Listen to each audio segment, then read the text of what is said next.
you made 100% effort at something, whatever you think is 100% today would not be sufficient to have an optimal outcome tomorrow. That if you made 100% effort today, you really gave something your all, in the midst of that, you'd have a couple new learnings. And if you don't do that, again, your competition is, and they're grateful for your sacrifice of your full potential. And a separate thought from that, if you made a 90% effort instead of 100% effort, how many of these awards, championship medals would you have? Oh, it would be significantly less. Probably something close to zero, I would think. Today I get to chat with Gordon Ryan. Gordon's won so many jiu-jitsu tournaments. He's the most dominant person in jiu-jitsu by far. You don't mind me saying that, do you? No, of course not. He's the most dominant person in jiu-jitsu by far. If you look at his Wikipedia or look around the internet, he's got so many gold, dozens of them. So I don't even know which ones are most important. What are the most important accolades that you put on your resume so far? So my top 3 or 4 would be ADCC is by far the biggest. We have ADCC every 2 years. It's basically our Olympics. So it's ADCC on top, and then everything else is below that.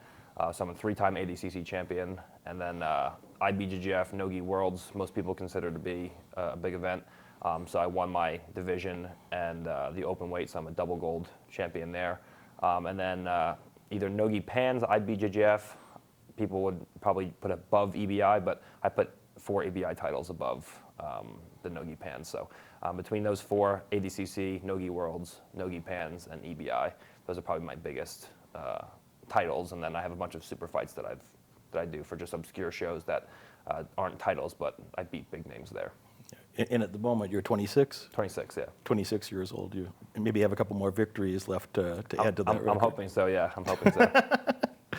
Where did that start from? Tell me about little Gordon before both of us were pretty big fellas. Yeah. So this is what's little Gordon's life like? This is actually a pretty interesting story.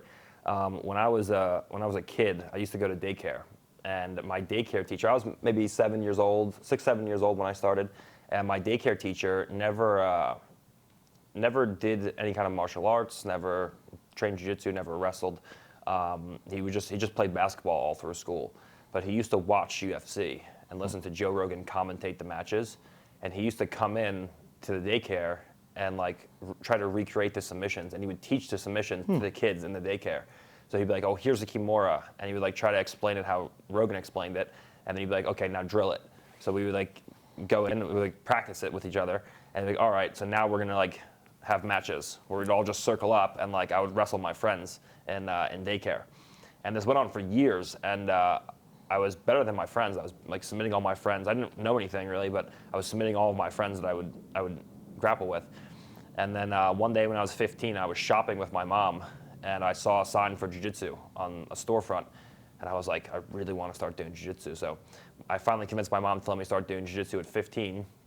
And then I started actually training at 15, and then from 15 on, I trained and then eventually became professional. That's really one of the most amazing early event stories that I've ever heard. I've interviewed, I don't know, more than 50 athletes, and half of them from the UFC champion, and that's one of the most amazing. So daycare, inspired by UFC. We have a mini fight club in the daycare, so that's amazing. That's amazing. That's a great place to send your kid to daycare.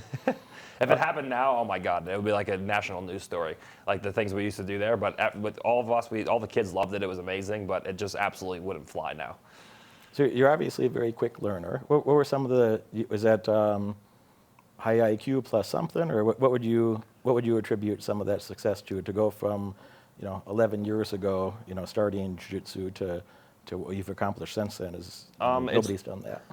I mean, it's really my coach, John Danaher. When I first started training, I was basically like athletic meathead. If a move didn't work, I'd be like, oh, if I do it a little bit harder, a little bit faster, a little bit stronger, it'll work the next time.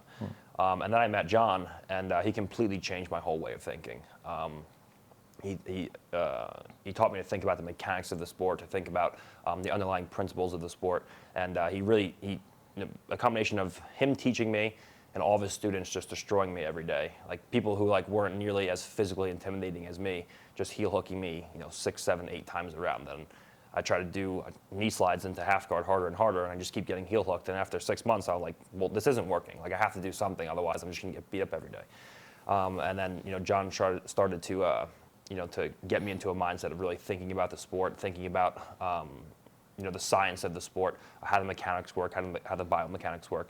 And ever since I met him and started working with him, I really just totally changed my entire outlook and perception of what jiu-jitsu is. I follow John's page as well. Shout out to John Danaher. I follow John's page as well. He's a high IQ guy. He's the smart one on the team. I just learned this today. I was looking at your Wikipedia, and off of that I branched off. I was looking at John's Wikipedia, and I've had this thought a few times that the explanations, like in, let's say, IG captions, the explanations that John would give about certain things, they're very detailed. And I'm like this, in my head, I'm like, this guy's like a philosopher of jiu-jitsu. Yeah, he almost got he actually was going to get his PhD in philosophy. He left to do jiu-jitsu full time, but he was teaching at Columbia at the time, and he was a very high level in philosophy. I literally found that out today. When he was at Columbia, yeah. I had a minor in philosophy in undergrad, and if I wanted to, I could have got it. It was 2 classes away from having a second bachelor's degree, the second one being in philosophy, and that has about 0 monetary value in the world. But if I wanted to, it was right there, But anyway, I've read enough, 20,000 pages of philosophy over the years that when I hear him, when I read the way he thinks about that sport, I made that connection in my head, and I didn't know until today. Yeah. I looked at the Wikipedia and I saw these, working on his PhD in philosophy, and I'm like, oh, that's very interesting. So I thought that was it all made sense to me. I had that intuition already that he thinks about it that way, but I didn't know that he studied philosophy formally. Yeah, it's interesting because like most guys, most coaches, they teach what have been taught to them, and then their students teach what were taught to them, and then the sport, it progresses. A guy figures something out here and there, but it's in general the same thing through generations. Whereas John took like a college level professor approach to the sport, and I think it's way better, and it leads you into situations where you have people who have been training for a very short amount of time, making far larger amounts of progress over a short amount of time than people who have been training for 10, 20, 30 years.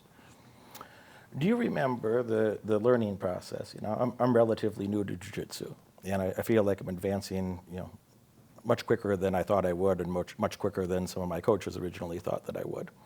And I have a peculiar way about me that if somebody does a move to me a couple times, and I sit around and think about that and replay it in my head and kind of connect the dots of, I'm gonna go a little deep and nerdy here, but that's what I'm all about. I like perfect. Maybe you'll laugh, or maybe you'll have a deep nerdy response. I don't know which, but I'm open to either. But I tell that Jake Shields is my main MMA coach, and teaches me a hell of a lot about jiu-jitsu. And when we do something, Jake will do something to me 2 or 3 times, and I'm like, okay, give me a minute.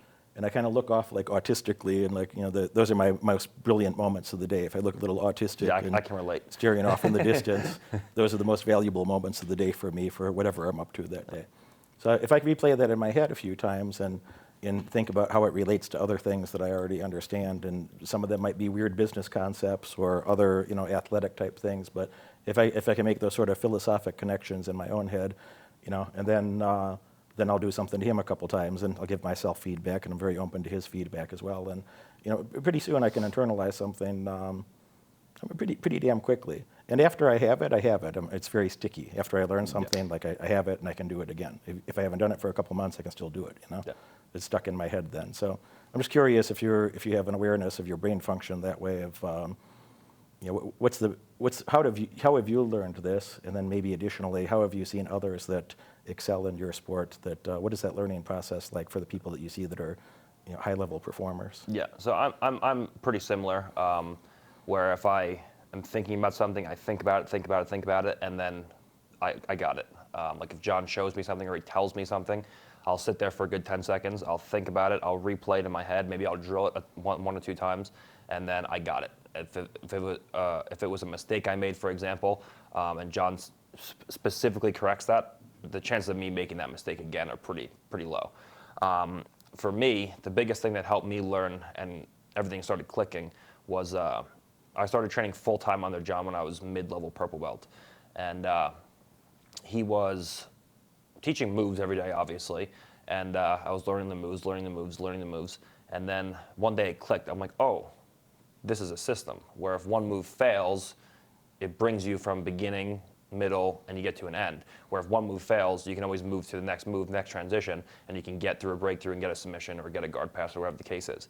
And then I started to realize, okay, well, here's the leg lock system, and then we started going into back attacks, and then you have a move here, a move there, a move here from back attacks, and then you're like, oh, this is a system too.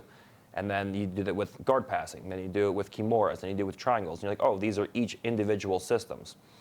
So then you first initially start learning individual moves, then those individual moves branch into systems, and then what really starts to get you good and it starts to get complicated is with each system that fails, the weakness of one system is covered by, the deficiencies of one system are covered by the strengths of another system. Mm-hmm. So if you go for an arm bar and the guy poshes out of the arm bar and pulls his arm away and the upper body is no longer available, you scoop the legs and you go into your leg lock system.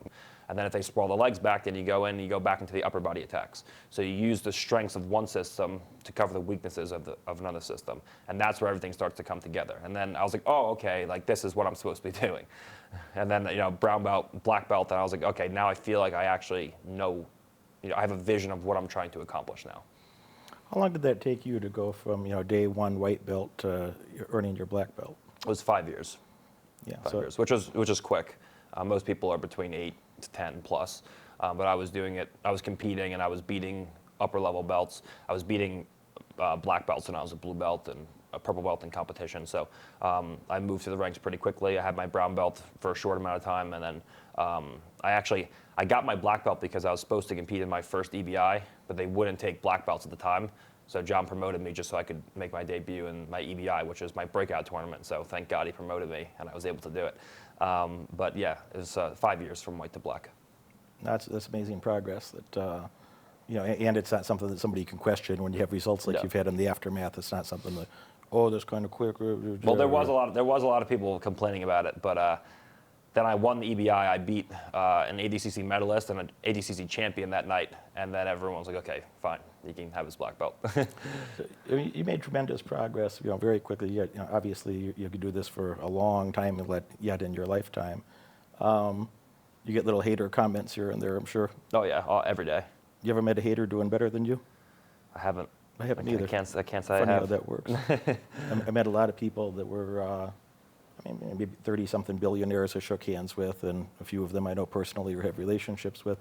Never had a person that was a lot richer than me tell me I was poor or make fun of me that way, So it's funny how haters work. Yes, it is. It's very I have a good amount of them, and actually there was one guy today who was who always talks shit online, and says he's going to beat me and this and that, and he did the trials today, the ADCC trials that I was just coaching at, and he's a black belt from one of the rival schools that I compete against, and he went out and got submitted by a blue belt, and I had a field day with that. It was great on Instagram. So that's great. I'm happy you're having a lot of laughs in your day.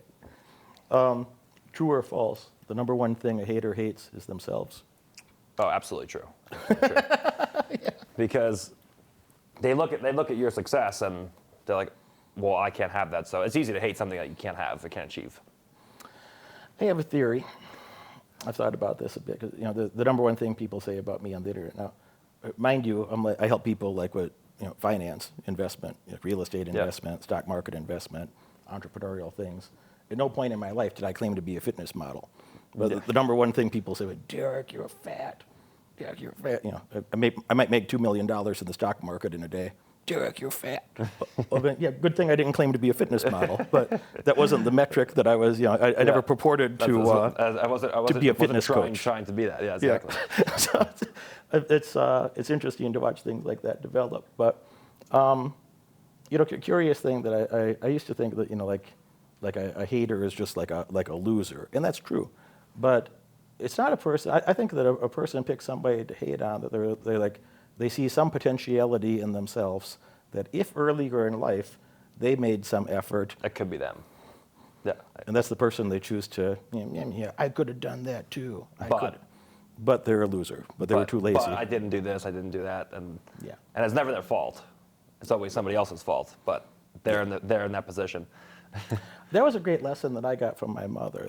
My mother was one of these people that had an extreme victim identity, but like the worst I've seen in my life. And I grew up with that. And I'd watch her, she'd hit her foot on a table or a chair or a door, and then curse at the object, And she meant it. You could hear in her voice like she meant it. And she never even gave herself like feedback about that like because she externalized the thought to the object rather than internalize like, hey, maybe I shouldn't do that again in the future. Like maybe I should modify my behavior.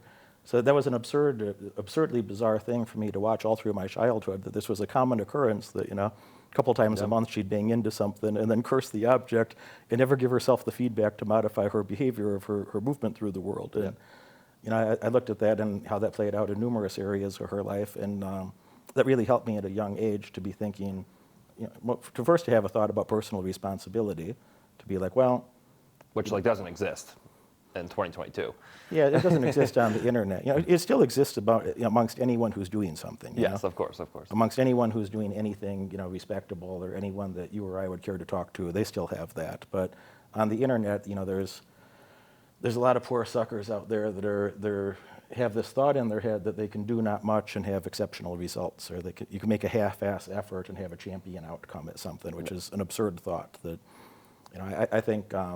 If you made 100% effort at something, whatever you think is 100% today would not be sufficient to have an optimal outcome tomorrow. That if you made 100% effort today, you really gave something your all, in the midst of that, you'd have a couple new learnings. You'd banish a couple inferior thoughts and develop a couple superior thoughts. And your 100% effort tomorrow would be better than your 100% effort today.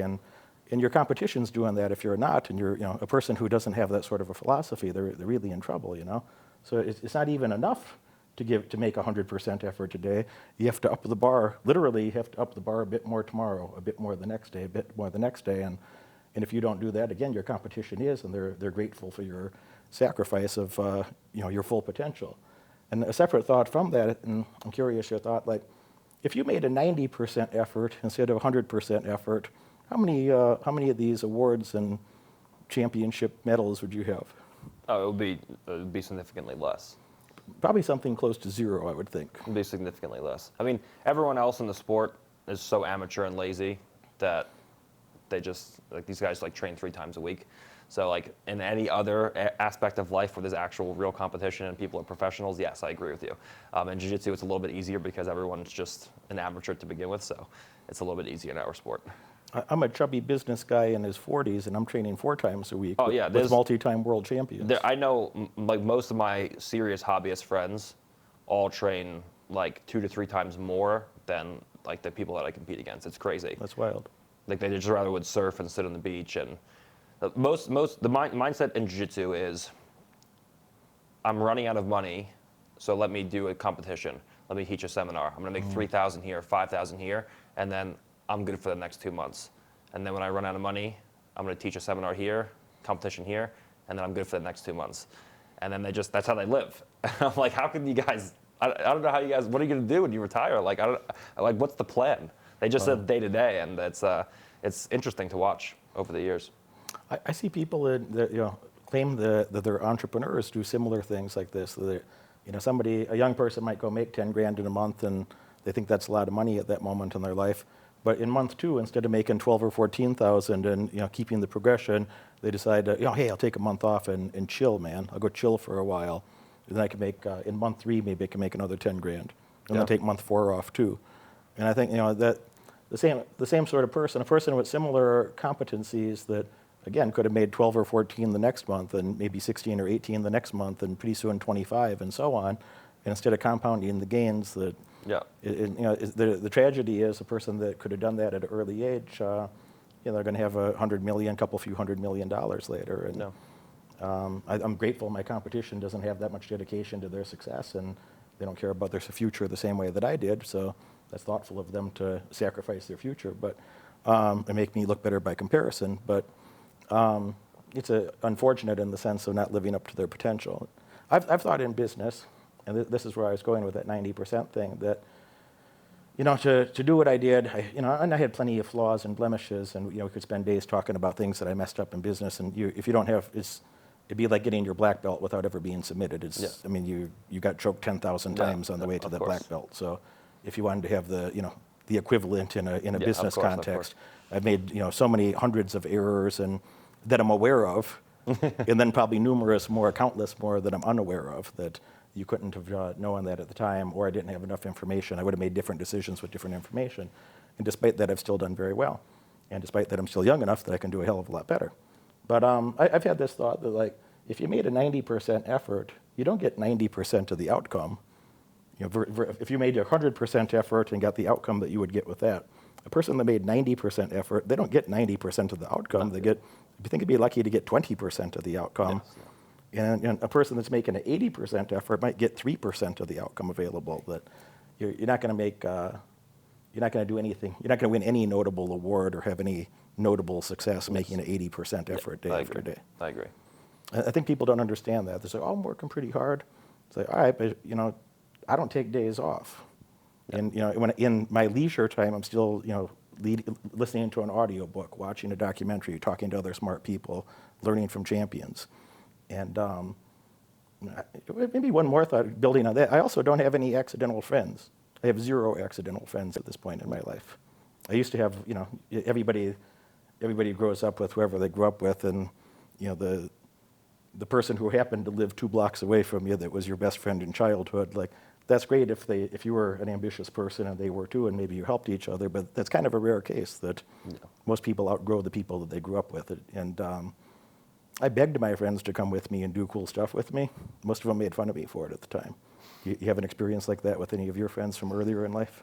Oh yeah, I mean, I told everyone growing up that I was going to be an athlete, and the reason why I started doing jiu-jitsu was because I wanted to fight mixed martial arts, and I just the first UFC I ever saw was a Hoist Gracie tribute. It was Hoist Gracie versus Keith Hackney, and it was all of UFC 1, and I was like, oh man, I love jiu-jitsu.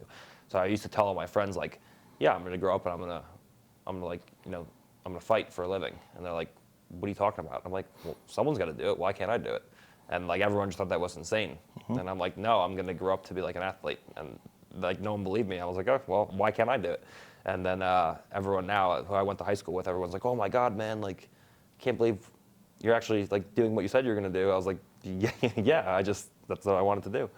I was living on my coach's living room on a mattress. I ended up like just bouncing at a bar. I'd been a cop. I quit my job. And Derek Moneyberg presents 10 Commandments of Wealth. Took the gamble on myself to become a successful professional fighter and make it to the UFC or Pride. And at the time, and am I making a sacrifice right now, or am I just investing in a better future? So it's easier for me to make those decisions when I think about it. Is like, oh, yeah, absolutely. And now that you mention it, having to actually really process and think about it, I think that word sacrifice is kind of like, I believe it's the word that the ones at the top kind of use to make everyone else feel better about it. Because when you're at the top, now you realize that was an investment. Was everything just golden and easy and handed to you, or do you have a little struggle yourself along the way? No. Yeah, in 2013 and 2015, I was living out of my car, full time, and I was too proud to ask for help. Like, how ridiculous is that? You're living out of your car and you think you know it all. And 2015, that's when I kind of I knew that I didn't know it all. So why not find experts in that and really shortcut that? I thought I was going to just chip away. I thought I was just going to read books till I was an expert. I never really talked to anyone that actually did it. It's been about a week since I've joined the 10 Commandments of Wealth program, and there's so many interviews that are offered in this program. I'm inside the Derek Moneyberg 10 Commandments of Wealth program. This is an awesome program that you're gonna love. I'm gonna use the principles and the knowledge from this program to help me boost my leads in my marketing firm. Buy this program, it's a wonderful investment for your future. You won't regret it and you'll absolutely love it.